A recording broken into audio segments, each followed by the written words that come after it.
Thank you. All right, Frasiacs, welcome back to a brand new episode of the Sarah Fraser Show. If you are new here, thanks to my amazing TikTok and YouTube, welcome. I am Sarah Fraser, your host, longtime back in the day radio personality in Washington, D.C. For years. And, early adapter to podcast and also TV host. If you live in the DC region, you can still catch me every Tuesday nights on Fox 5 DC, like it or not. Sort of a pop culture expert, if you will. Been doing it for a decade, been doing it now for so long. It's like when people go, oh my God, I used to listen to you when I was like 10 years old, heading into middle school. I'm like, okay, thanks. No, it is really thanks, because I have very loyal followers that have been following me for years. So much so, actually, and new ones. So kind of this is like an advice episode today, because I have got over the past, and we're going to talk about the submarine. Like everybody, I've sort of been glued to this submarine thing, but the submarine, and everyone knows this, right? The billionaire that, the sub imploded as they were going down to the Titanic. Lots of stories coming out about this. One of the widows of the guy, grieving wife and mother, she lost her son and her husband in the Titanic submersible, was not told about the possibility of an implosion during the agonizing 4-day wait for the vessel. I'll tell you why, despite the U.S. Navy detecting a sound that was consistent with the implosion. So, oh God, I'm going to kill his name.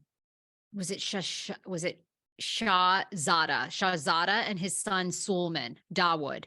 Well, the wife of Shahzada spoke out. So anyhow, I have so much to say about this whole submarine thing. And of course, the migrants that are dead off the coast of Greece. And, a lot of people feel like that didn't get enough coverage. I have thoughts. Okay. I will get to those.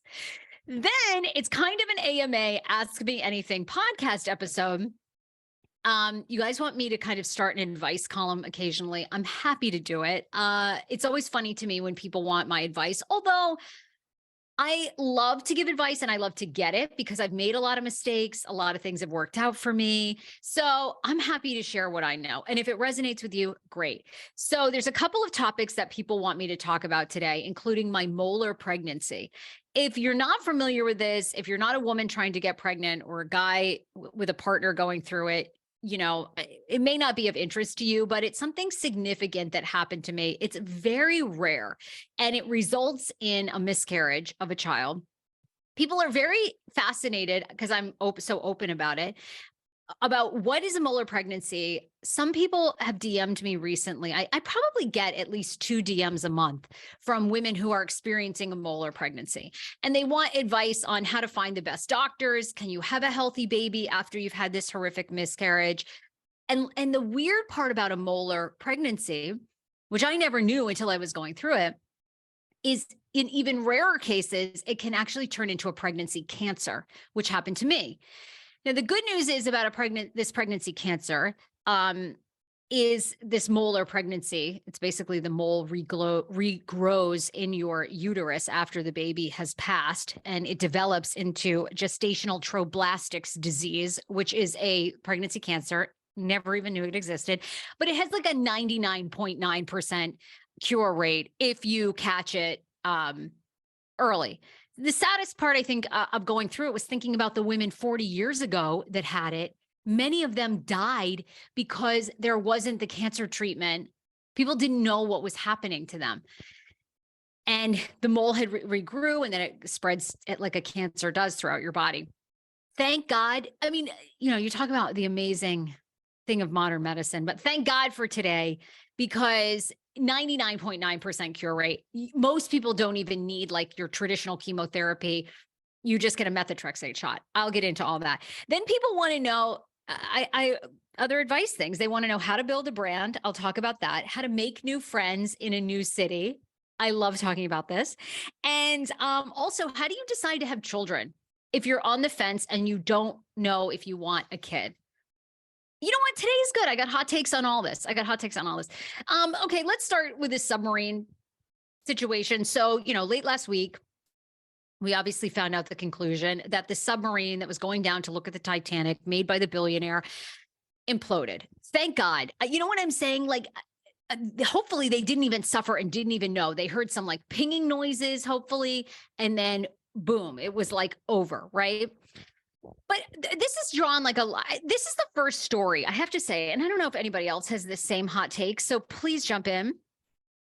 This is the first story where I think every situation and every opinion that I've heard is actually true, which usually never happens in a news story. Usually I read a lot of things and I think, well, I agree with this person. Oh my God, I don't agree with them. Shut the fuck up. That's what I'm thinking inside. But yet, I enjoy other people's hot takes.